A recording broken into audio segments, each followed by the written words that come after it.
मित्रों नमस्कार। मैं हूं आर्या, अहमदाबाद गुजरात की रहने वाली। आज मैं आपको अपनी जिंदगी की वो सबसे भयानक रोंगटे खड़े कर देने वाली घटना सुनाने जा रही हूं जो मेरे साथ 10वीं क्लास में घटी थी। ये कोई काल्पनिक स्टोरी नहीं है, लेकिन इसमें कुछ ऐसी चीजें जुड़ी हैं जो मेरे दिमाग में आज भी घूमती रहती हैं। शायद वो मेरी कल्पना थी या फिर वो हकीकत का हिस्सा।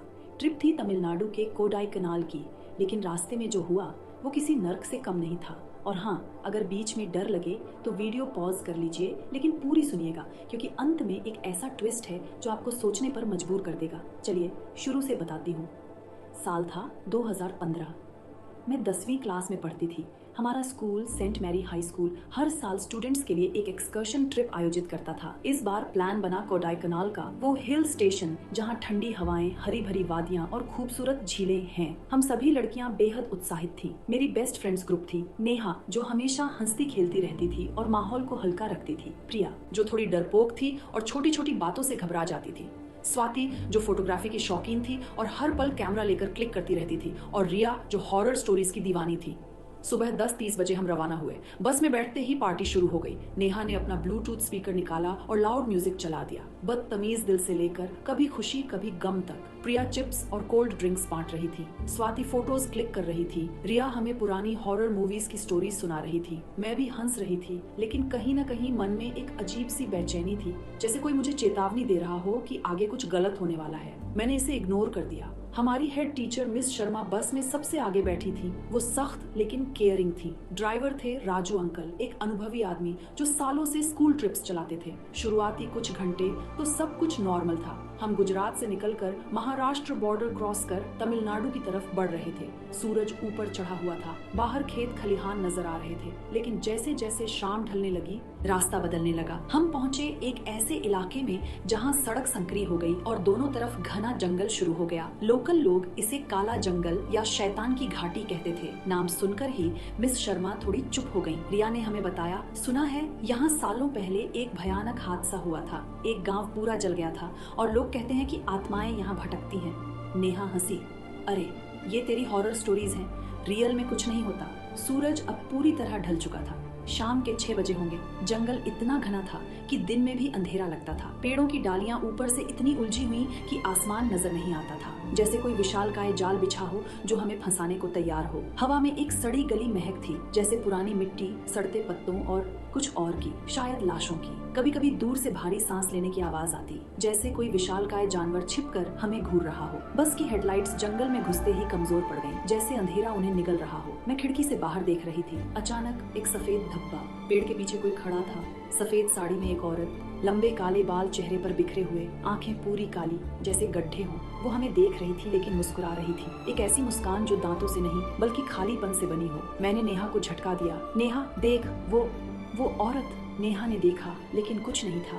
आर्या, तू थक गई है, कुछ नहीं है वहाँ। लेकिन मेरी सांसें तेज हो गईं। क्या वो मेरी कल्पना थी या सच में कुछ था? फिर धड़ाम, एक जोरदार धमाका। बस का टायर पंक्चर हो गया। बस झटके से रुकी और हम सब आगे की तरफ गिरते गिरते बचे। राजू अंकल ने ब्रेक लगाया और बाहर जाकर चेक किया। मैडम, टायर फट गया है, स्पेयर है, लेकिन बदलने में कम से कम आधा घंटा लगेगा। यहाँ जंगल के बीच में और शाम हो रही है। मिस शर्मा का चेहरा सफेद पड़ गया। उन्होंने सबको बस से उतरने को कहा। लड़कियों, बाहर निकलो, बस के पास ही रहना, कोई दूर न जाना, मैं दूसरी बसों को इन्फॉर्म करती हूँ। उन्होंने रेडियो से अन्य टीचर्स को बताया, लेकिन सिग्नल कमजोर था। बाकी बसें आगे निकल गईं क्योंकि रुकने से ट्रैफिक जाम हो जाता। हम करीब 50 लड़कियां बाहर उतरी। जंगल का सन्नाटा इतना गहरा था कि हमारी सांसें भी सुनाई दे रही थीं।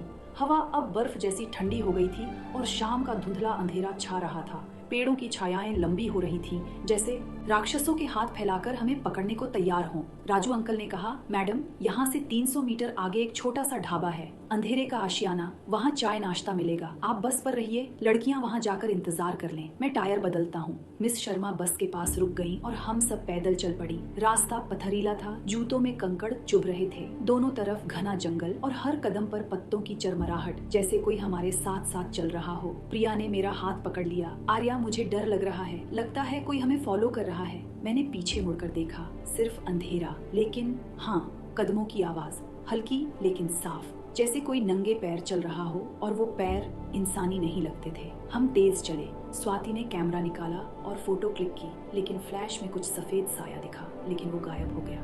रिया बोली, ये जगह वैसी ही है जैसी द एग्जॉर्सिस्ट मूवी में थी। आखिरकार ढाबा दिखा। वो एक पुरानी जर्जर झोपड़ी थी, लकड़ी की दीवारें टेढ़ी मेढ़ी, छत टिन की जो हवा में खड़खड़ा रही थी।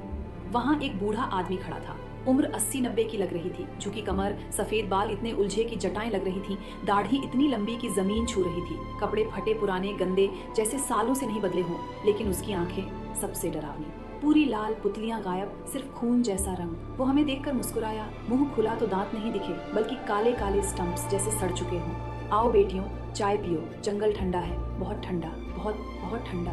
उसकी आवाज कर्कश थी, गूंजती हुई, जैसे कई आवाजें एक साथ बोल रही हों, पुरुष की, औरत की, बच्चे की। हम सब एक दूसरे को देखकर सहम गई, लेकिन ठंड लग रही थी तो हमने चाय ऑर्डर की। वो चाय बनाते हुए गुनगुना रहा था, कोई पुराना भूला बिसरा गीत, लेकिन शब्द अजीब थे। तभी चीख इतनी तेज, इतनी दिल दहला देने वाली कि हमारे कान बहने लगे।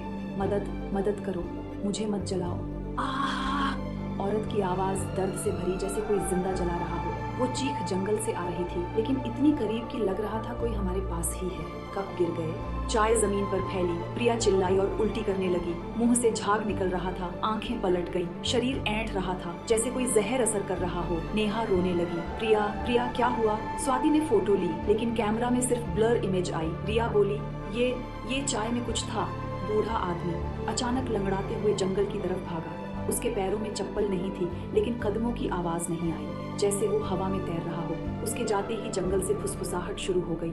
आर्या, नेहा, प्रिया, स्वाति, रिया, हमारे नाम जैसे कोई बहुत करीब से पुकार रहा हो। और वो आवाजें कई थीं, औरतों की, बच्चों की। हम डर से जम गई, फोन निकाले, कोई सिग्नल नहीं, आउट ऑफ सर्विस। प्रिया की हालत बिगड़ रही थी, वो बड़बड़ा रही थी, वो औरत आ रही है।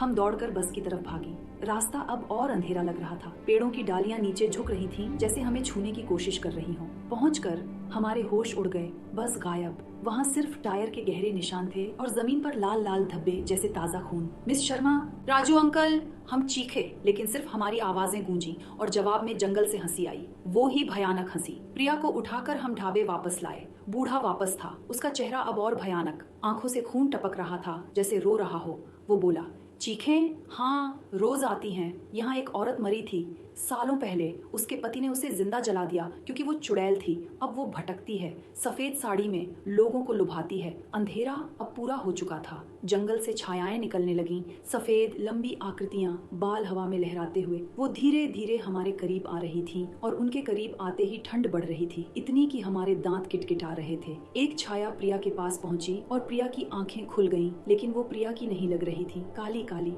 वो बड़बड़ाई, मैं आ गई, तुम सब मेरे साथ आओ। हम चीखे और उसे हिलाया। तभी दूर से बस की हेडलाइट्स दिखीं, बस आ गई। हम सब दौड़ी। मिस शर्मा और राजू अंकल अंदर थे। क्या हुआ, बस कहाँ गई थी? हमने पूछा। मिस शर्मा बोली, डीजल खत्म हो रहा था, पीछे 2 किलोमीटर पर पेट्रोल पंप था, वहाँ भरवाने गए थे। फोन क्यों नहीं लगाया? हमने बताया सिग्नल नहीं था, बस चली। मैं पीछे की सीट पर थी, खिड़की से देख रही थी। 5 मिनट बाद मैंने मुड़कर देखा, ढाबा गायब। वहाँ सिर्फ जलता हुआ ढेर था, लकड़ी जल रही थी, लेकिन आग नीली नीली, और उस आग में बूढ़े का चेहरा। वो हमें देख रहा था, आंखें लाल, मुस्कुराते हुए। मैं जोर से चीखी, रुको, ढाबा, वो जल रहा है। राजू अंकल ने ब्रेक लगाया। हम उतरे। सच में ढाबा नष्ट हो चुका था, सिर्फ राख और हवा में सड़ांत। बूढ़ा कहीं नहीं, लेकिन राख में कुछ चमक रहा था। एक पुरानी फोटो जली हुई, उसमें एक औरत और बूढ़ा, लेकिन औरत की आंखें वैसी ही काली। वो बूढ़ा, वो उस औरत का पति था।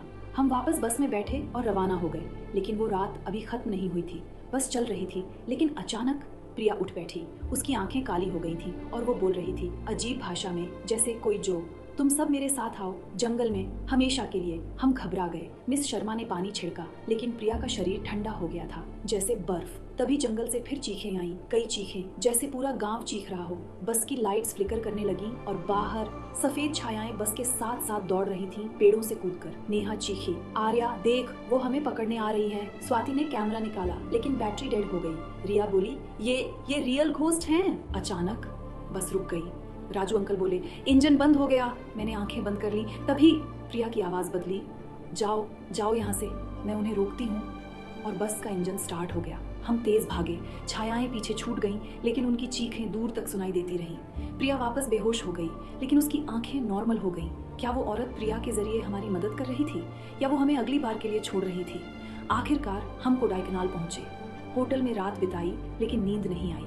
अगले दिन प्रिया ठीक थी, लेकिन वो कह रही थी कि उसे सपने में वो औरत दिखी, सफेद साड़ी में। कह रही थी, वापस मत आना, जंगल मेरा है। ट्रिप खत्म हुई, हम घर लौटे, लेकिन वो घटना आज भी जिंदा है। आज भी जब मैं अकेली होती हूँ तो सुनाई देता है। स्वाति की फोटोज में अब भी वो सफेद साए दिखते हैं और मैं कभी जंगल नहीं जाती। मित्रों, क्या आपको लगता है वो बूढ़ा भूत था, या वो औरत आज भी बदला ले रही है? क्या ऐसी जगहें रियल में होती हैं? कमेंट में बताओ। अगर डर गए हो तो लाइक करो, शेयर करो और चैनल को सब्सक्राइब करना मत भूलना। गुड नाइट या गुड लक।